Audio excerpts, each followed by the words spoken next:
வருகிற புதன்கிழமை குவைத் மாலியால மிக பிரம்மாண்டமான ஒரு உணவகம் திறக்கப்படுது. அது யாரோட உணவகம் பாத்தீங்கன்னா மாவீரன் கங்கை கோபாலோட உணவகம் தான். அப்படி என்னடா மாவீரன் சொல்றேன்னு பாக்குறீங்களா? அதுக்கு சின்ன ஒரு குட்டி வரலாறு இருக்கு. அதை சொல்லிட்டு அடுத்த கண்டென்ட்டுக்குள்ள போறேன். என்னன்னு பாத்தீங்கன்னா, சில நாட்களுக்கு முன்னாடி ஒரு மிகப்பெரிய ஒரு இசை நிகழ்ச்சி நடத்தினாங்க.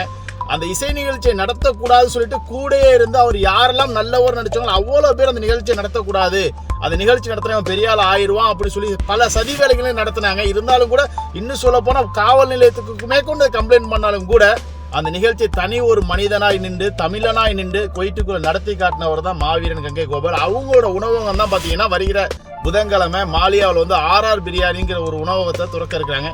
இதை எதுக்கடா ஆர்டர் போடுறானே, வீடியோ போடுறானே, உனக்கு ஆர்டர் கொடுத்துருக்காரோ அப்படின்னு நினைப்பீங்க. சத்தியமாக ஆர்டர் கொடுத்துருக்காரு, அதனால தான் வீடியோ போடுறேன். அது மட்டும் இல்லாமல் பர்சனலாக நம்மளுக்கு நல்லா ரிலேட்டிவ்.